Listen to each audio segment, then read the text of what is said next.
Almost 3 years ago, I set out on my biggest ever journey as a collector. Konami had just released a special new rarity to celebrate 25 years of Yu-Gi-Oh! And it looked beautiful, the quarter century secret rare. I thought it would be a fun little challenge to master this rarity. When I started, there were only 31 quarter century secret rares in the game, and the expectation was that each new set throughout the 25th anniversary would contain a bunch of new QCRs for me to try and keep up with. That sounded really exciting and brought back the nostalgia of being a kid and trying to actually collect something again, so that's what I did. For months, we were wheeling and dealing, selling and trading, bargain hunting, and opening a lot of products, all in the name of building up this quarter century secret rare collection while trying to keep up with Konami's release schedule. It was an expensive time where every spare penny I had went towards shiny cardboard. One whole year went by. It was no longer the quarter century anniversary of Yu-Gi-Oh! And so the rarity was soon coming to an end as initially expected.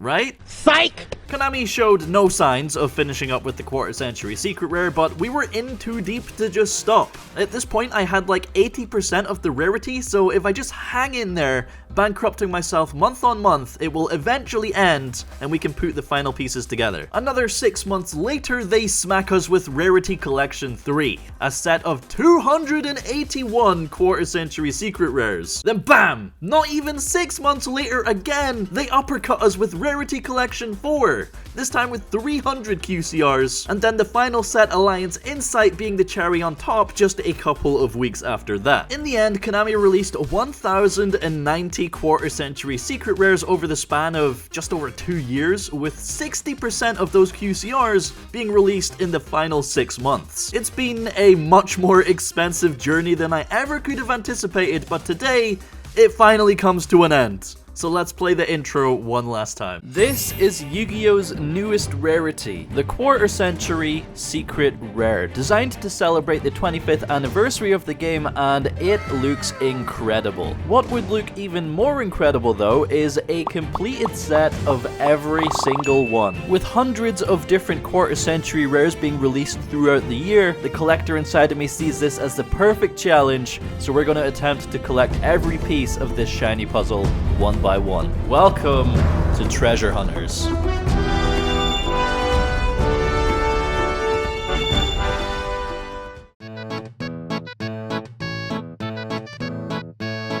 It's been 7 months since the last Treasure Hunters episode, and I've had a bunch of comments asking where the next one is, so I figured I'd make this video in order to have one less incomplete series on the channel. Now, as much as I want this to be the perfect ending where, you know, we collect all the Infinity Stones, we finally complete the shiny puzzle, unfortunately, that's just not the case. Since the last episode, I've only picked up 5 QCRs, one of them being this Breaker the Magical Warrior, by the way, which is an absolute classic. But yeah, anyway, ever since Konami stopped printing QCRs and went back to printing easy access Starlight Rares, there's been a lot of crossover between cards that had valuable QCR printings and cards being reprinted in Starlight Rare. The most obvious example is SP Little Knight. Originally, its QCR print was roughly around £500, then it got a platinum reprint in November 2024 with Rarity Collection 3, which knocked it down a little bit to, you know, the mid 300s. But a couple months after the last episode of Treasure Hunters, it got a cheap Starlight print in the 2025 Megaton, which has knocked the QCR value all the way down to like £150 or thereabouts. This opened my eyes to the fact that this collection is now basically a ticking time bomb. In order to finish it, I needed to spend another £9,000, but the time it would take to save up and spend that much spare change could lead to many more Starlight reprints, tanking the value of the collection, meaning I'd just be throwing away a ton of money for almost no reason. Obviously, Yu-Gi-Oh! Isn't an investment, and focusing on money with regards to collecting is kinda cringe, but you have to be smart about your decisions, and continuing with the collection, considering the risks involved, is just kinda silly. So unfortunately, I have officially given up on completing the collection. Obviously, I had to actually do my research to see whether I was overreacting or not, so I updated the QCR spreadsheet one last time. Alright, this is going to be super interesting because the last update to the spreadsheet before this one was the 22nd of July last year, so the prices could be all over the place, which is very exciting. Starting off here with Legendary Collection 1, the prices are actually starting to go up because this set is hard to get now. Trust me, I would know. Me and my friends were doing a little sealed only with Legendary Collection 1 back when the box was £25. It's £35 now, and you can barely find them. So yeah, the QCRs from that set are going up. We go into Battles of Legend Monsters Revenge. Boy, down £370 on this set, which is absolutely wild, and I don't think the Engage is actually going to stay at this price either, because it got a Starlight reprint. Just some wild price drops, which is crazy. We go into Duelist Nexus. This set's actually up overall, mostly because of the Chimera QCR. What the hell, it's up £80. That's basically the entire increase of this set. It's probably not actually worth £100, but that's like the lowest price available on eBay UK, so that's where I got all of these prices from. Yeah, big increase there. We're going to the Megatin set. Doesn't really, we don't care about those. Like, there's basically no value there. Age of Overlord. Little Knight, of course, way down in value. We've already spoken about that. The entire set is down almost £300. Arius also being a big drop here. Again, Starlight reprint in Rarity Collection 5. Imseti, Starlight reprint in Rarity Collection 5. It's a running theme, man. I don't like it. Okay, Rarity Collection 1. I think it's still roughly the same. A lot of the hand traps that were expensive are like down a lot in value. Some of the other cards have kind of picked it back up, so overall it's down like ever so slightly, but you know, kind of still holding the line. Phantom Nightmare is actually up a tiny bit, so it's also holding the line. Rarity 2, almost a £200 decrease. There's like nothing in this set that's actually worth anything. Oh my god. Was that Alt Art Masquerena, I think, is the most expensive card at £38. Holy crap, this set sucks. What the hell? Magician Souls, 37. Into Lead, we are ever so slightly up. Battles of Legend Terminal Revenge, we are up £250 on the set, mostly because of the Alt Art Ray. This card is impossible to find now. It's up there with like Magia at the moment, and of course we don't have it, unfortunately. I remember seeing this in a shop window for like £150 almost like a year ago, and I was like, I need to get that. I didn't get it, and now I regret it, man. And then the branded stuff, very expensive. The Rose Alt Art, that's up quite a bit as well. Thankfully we have that one. Then the rest are, you know, just kind of chilling. Infinite Forbidden, basically just the same value. Megatin 2024, I mean, it's down quite a bit, actually. It's down like more than 10%, okay. Rage of the Abyss, down £400, what the fuck? Fuelos is much cheaper, Impulse is much cheaper, Black Full Metal, of course, Starlight reprint again, £94, down to £33. Bro, it's actually crazy. Rarity Collection 3, surprisingly, 281 card pool, overall value, still basically the same, which is wild. Crossover Breakers, they're all still really expensive in this set. Overall, again, still down a little bit though. Supreme Darkness, like basically the same value. The Barrel QCR is kind of expensive, but again, getting a Starlight reprint.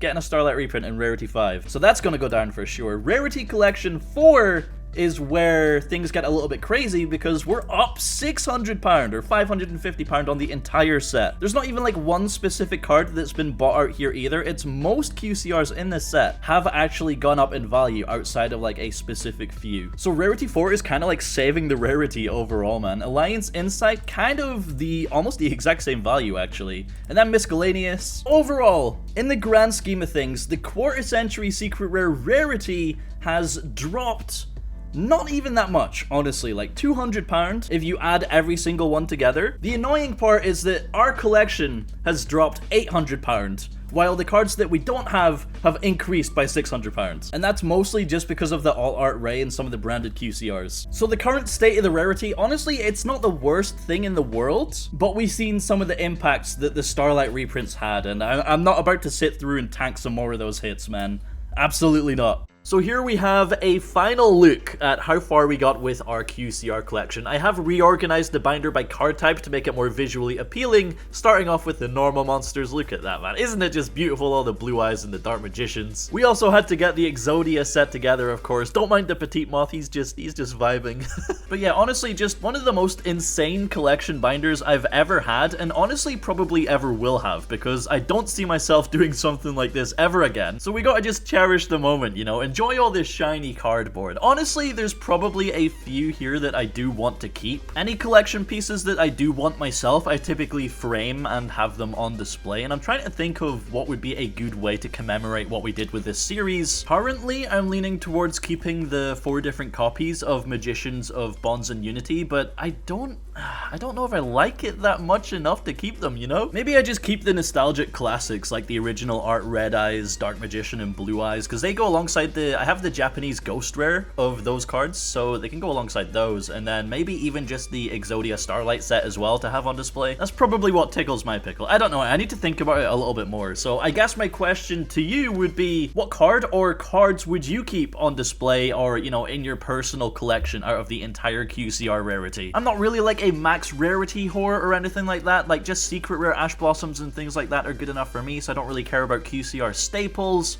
Maybe like engine cards in my favorite decks like Red Dragon Archfiend. I wouldn't really call those collection pieces though, because it's more just to physically play with them and feel good while you're playing with them. So yeah, I don't know, but they do look really nice on camera when we do like the staple challenge shorts and all the hand traps are QCR or Starlight. That looks really nice. I do also want to acknowledge that this entire collection was really just a massive group effort. So I want to thank everyone that's ever traded or sold QCRs to me towards the collection, or maybe even given them to me for free for the collection. I'm sorry that we couldn't actually complete it, but you know, it is what it is, unfortunately. I will say I'm not looking forward to the whole selling process. Like, there is a lot of cards here, man. Listing every single card on eBay is gonna take forever. When I do actually get round to it, I'll have my eBay linked in the description of this video, just in case you want to pick up anything that you see. It lets me know that a bunch of the cards are going to a nice home, you know. But yeah, here's the page with the Red Dragon Archfiend, man. I'm definitely keeping that one. I was considering getting the Ghost Rare RDA, but I think it's currently like £75 in the UK right now. That shit used to be like £40, so I feel like it's a little bit overpriced, and I don't know if I even like the Ghost Rare, man. Like, the Ulti might be my favorite version of the card, so I might look into picking up one of those. Do I go for first edition?